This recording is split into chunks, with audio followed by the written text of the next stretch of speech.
নমস্কাৰ বন্ধুসকল, মই সিদ্ধাৰ্থ শংকৰ কলিতা আৰু এটা নতুন ভিডিঅ' লৈ মই মোৰ চেনেল সিদ্ধাৰ্থ শংকৰ কলিতালৈ আপোনালোকক আদৰণি জনাইছোঁ।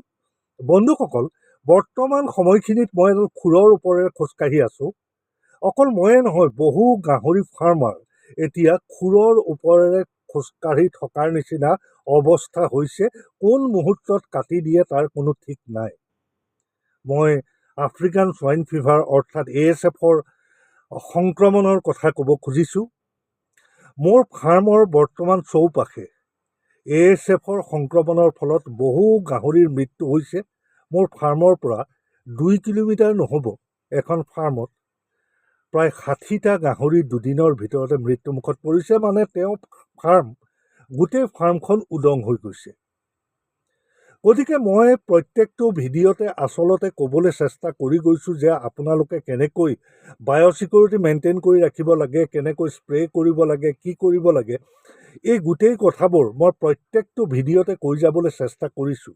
হয়তো আপোনালোকে আমনি পাব পাৰে কি একেখিনি কথাকে কৈ থাকে, কিন্তু যদি সেইটোকে কৰি থকা নহয় তেতিয়াহ'লে আপোনাৰ কোটিটকীয়া ফাৰ্মখন, লাখটকীয়া ফাৰ্মখন শেষ হৈ যাবলৈ এসপ্তাহ সময় নালাগিব।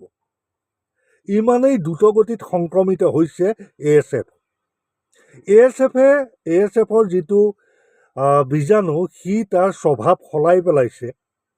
আগৰ ASFত মৃত্যু হ'লে যেনেধৰণে হয় বা গোটেই গাহৰিটো নীলা হৈ যায় বা গুলপীয়া হৈ যায়, বৰণ সলায়, পেটৰ ফালে বৰণ সলায় ইত্যাদি বিভিন্ন ধৰণৰ চিমটমবোৰ থাকে। কিন্তু এতিয়া সেই ASFে সেই চিমটমবোৰ সলাইছে। এতিয়া বেলেগ ধৰণে হঠাৎ গাহৰিজনীয়ে দানা খাই আছে, ৰাতিপুৱা দানা খাই আছে, হঠাৎ দানা নোখোৱা হৈ গাহৰিজনী সন্ধিয়ালৈ দানা নোখোৱা হ'ব, পুৱালে গাহৰিজনী মৃত অৱস্থাত ফাৰ্মাৰজনে উদ্ধাৰ কৰিব। গতিকে এনেকুৱাও হৈছে। যেনে তেনে গাহৰিবোৰৰ মৃত্যুমুখত পৰিবলৈ লৈছে। যদি আপুনি দেখে যে আপোনাৰ গাহৰিজনী নৰ্মেল যি জেগাত গাহৰিজনী সদায় শুৱে, আপোনাৰ গাহৰি গঁৰালটোৰ যিখিনি জেগাত নৰ্মেলি গাহৰিজনীয়ে শুৱে, যদি কেনেবাকৈ গাহৰিজনীয়ে চুকৰ ফালে বেছিকৈ গৈছে, যদি চুক নিৰ্বাচন কৰিছে শুবৰ কাৰণে, তেতিয়া গম পাব এই গাহৰিজনী কিছু অসুবিধাৰ সন্মুখীন হৈছে। খোৱা বোৱাত যদি অকণমান আপুনি বিসংগতি দেখে তেতিয়াহ'লে আপুনি সাৱধান হ'ব লাগিব। যিকোনো মুহূৰ্তত আপোনাৰ যদি তেনেকৈ খুব বেছি গাহৰিজনী শুঙি থাকিবলৈ লৈছে, নাকেৰে খুব যেনি তেনি শুঙি থাকিবলৈ আৰম্ভ কৰিছে, তেতিয়া আপুনি গম পাব আপুনি অলপ সাৱধান হ'ব লাগিব। যিকোনো ধৰণৰ চিমটম হ'ব পাৰে, নতুন নতুন চিমটম। আজিকালি ধৰিব নোৱাৰি যে এইটো ASFেই হৈছে, এনেকুৱা ধৰণৰ কোনো কথা নাথাকে। মোৰ ফাৰ্মৰ ওচৰৰ এখন ফাৰ্মত গাহৰিজনীয়ে হঠাৎ শুঙি থাকিব লৈছিল। বেছিকৈ শুঙি থকা তেওঁ ফাৰ্মাৰজনে প্ৰত্যক্ষ কৰিছিল। তাৰপিছত ৰাতিলৈ গাহৰিজনী মৃত্যুমুখত পৰিছে। আৰু কুচিমুচি চুকত শুবলৈ বিচাৰিছিলে এজনী গাহৰিয়ে। পিছদিনাখন দেখিছে যে সেই গাহৰিজনী এই চুকত য'ত শুই আছে ততেই মৃত অৱস্থাত ৰাতিপুৱা ফাৰ্মাৰজনে প্ৰত্যক্ষ কৰিছে। গতিকে বিভিন্ন ধৰণৰ এতিয়া আপোনাৰ তেনেকুৱা আগৰ যিখিনি চিমটম আছিল যে ASF বুলিলে জ্বৰ হ'বই লাগিব আৰু দানা নাখাব, দানা নোখোৱাৰ ফলত লাহে লাহে 4-5 দিনৰ পিছত গাহৰিজনী মৃত্যুমুখত পৰিব। এতিয়া তেনেকুৱা ধৰণৰ কোনো কথা নাই। তেনেকুৱাকৈও মৃত্যু হয়, কিন্তু হঠাৎ মৃত্যু কিছুমান হৈ থাকে। হঠাৎ দানা খাই আছে, গাহৰিজনী পৰিল, ধপধপাই পৰিল আৰু মৰি থাকিল। এনেধৰণৰ হ'ব পাৰে। আমি প্ৰথম এনেধৰণে মৃত্যু হোৱা গাহৰিক আমি হাৰ্ট এটেক বা এনেধৰণৰ অন্য সমস্যাৰ ফলত মৃত্যু হোৱা বুলি আমি অনুমান কৰিছিলোঁ। কিন্তু এতিয়া দেখিছোঁ যে বহু ফাৰ্মত এনেধৰণে গাহৰি মৃত্যুমুখত পৰিছে। গতিকে এইবোৰ ASFৰ কিজানি একোটা ভাগ, নহ'লে অন্য কোনো তেনেকুৱা কাৰণ নাই যে গাহৰিজনী তেনেধৰণে মৃত্যু হ'ব। গতিকে বন্ধুসকল, আপোনালোক সাৱধানে থাকক, আপোনালোকে স্প্ৰে কৰক। মই কৈ আছোঁ যে আপোনালোকে ভিৰচিড বা ভিৰক্সাইড আপোনালোকে যদি নাপায় বা সংগ্ৰহ কৰিবলৈ অসুবিধা হয়, তেতিয়াহ'লে আপোনালোকে ফৰ্মেলিন পাব। 120 টকা 130 টকা লিটাৰ আপোনালোকে ফৰ্মেলিন পাব। ফৰ্মেলিন কালেক্ট কৰক। ফাৰ্মৰ চৌপাশে লাইমিং কৰক। মই কৈ আছোঁ যে লাইমিং কৰক। চূণ ছটিয়াওক, গুড়ি চূণ ছটিয়াওক ফাৰ্মৰ চৌপাশে। বিশেষকৈ এণ্ট্ৰি পইণ্টটোত আপোনালোকে লাইমিং কৰি ৰাখক। আৰু আপোনালোকে য'ত আচলতে পটাছ পানী ৰাখে ত'ত কিছু ফৰ্মেলিনো ৰাখক। এনেধৰণে স্প্ৰে কৰিহে আপোনালোকে আপোনালোকৰ ফাৰ্মখনত প্ৰৱেশ কৰিব।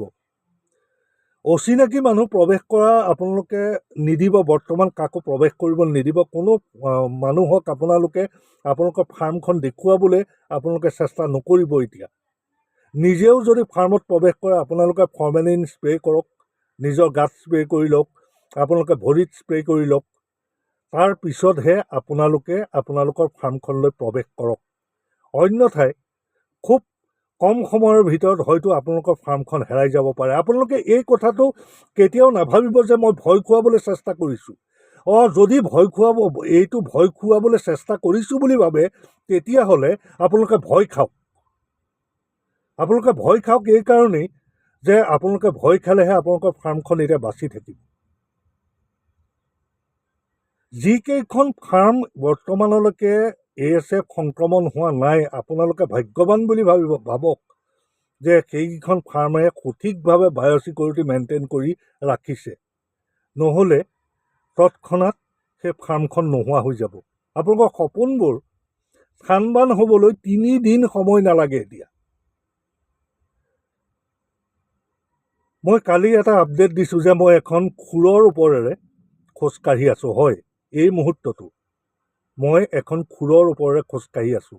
মই দানা আনিবলৈ গৈছিলোঁ। দানা আনিবলৈ যোৱাৰ পিছত গোটেই দানাৰ বেগবোৰ মই স্প্ৰে কৰিছোঁ। স্প্ৰে কৰিহে মই দানাৰ বেগবোৰ গাড়ীৰ পৰা নমাই মই ৰাখিছোঁ গাহৰিৰ গঁৰালৰ ওচৰত। স্প্ৰে নকৰাকৈ মই একো সোমাবলৈ নিদিওঁ।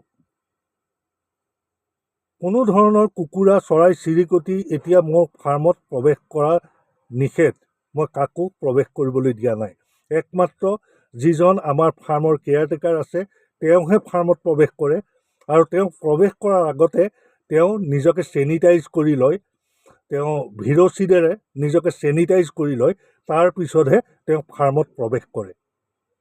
গতিকে বন্ধুসকল, মই বিনম্ৰতাৰে কওঁ যে আপোনালোকে যিমান পাৰে সিমান বায়'ছিকিউৰিটি মেইনটেইন কৰক। আপোনালোকে যদি দেখা দিছে যে অস্বাভাৱিকভাৱে গাহৰিৰ মৃত্যুমুখত পৰিছে আপোনালোকে তৎক্ষণাত আপোনালোকৰ ওচৰৰ ভেটেনেৰী ডিপাৰ্টমেণ্টত যোগাযোগ কৰক। ভেটেনেৰী হস্পিটেললৈ যাওক। তাত ডক্তৰজনক যোগাযোগ কৰি আনি ব্লাড চেম্পল আৰু কোষৰ যিটো চেম্পল সেইটো আপোনালোকে দিয়ক। আৰু যদি ASF ডিটেক্ট হয় আপোনালোকে গভৰ্ণমেণ্টৰ পৰা কম্পেনচেশ্যন পাব।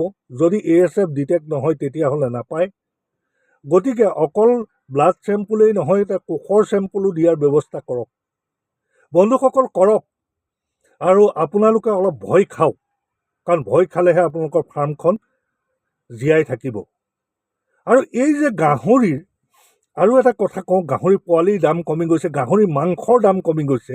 এইটো আচলতে কিয় হৈছে, বহু ফাৰ্মত ASF সদৃশ কিছু ৰোগত গাহৰিৰ মৃত্যু হৈছে আৰু ফাৰ্মাৰবোৰে আধামূলীয়াকৈ গাহৰিবোৰ বিক্ৰী কৰিছে। গতিকে সেই বেপাৰীবোৰে এতিয়া দাম দি গাহৰি ল'ব খোজা নাই।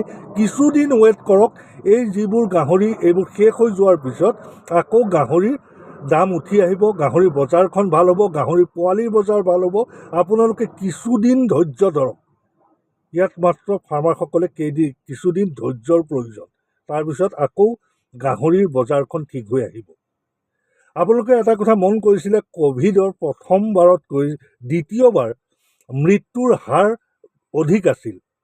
ঠিক তেনেকৈ এই ASFতো এইবাৰ দ্বিতীয়বাৰ মৃত্যুৰ হাৰ অধিক হৈছেগৈ। বহু ফাৰ্মত সংক্ৰমণ হৈছে আৰু আমি আশা কৰিছোঁ ASF কিজানি জাবৰ হৈছে, যোৱাৰ আগতে এটা সংহাৰী ৰূপ ধাৰণ কৰিছে। এইটো আমি ধাৰণাহে কৰিছোঁ দেই। গতিকে যাতে ASF যাওকগৈ আৰু অসমৰ গাহৰিৰ উদ্যোগটো যাতে পুনৰ ঠন ধৰি উঠক, এই কামনাৰে আজিৰ ভিডিঅ'টো সমাপ্ত কৰিছোঁ। ধন্যবাদ।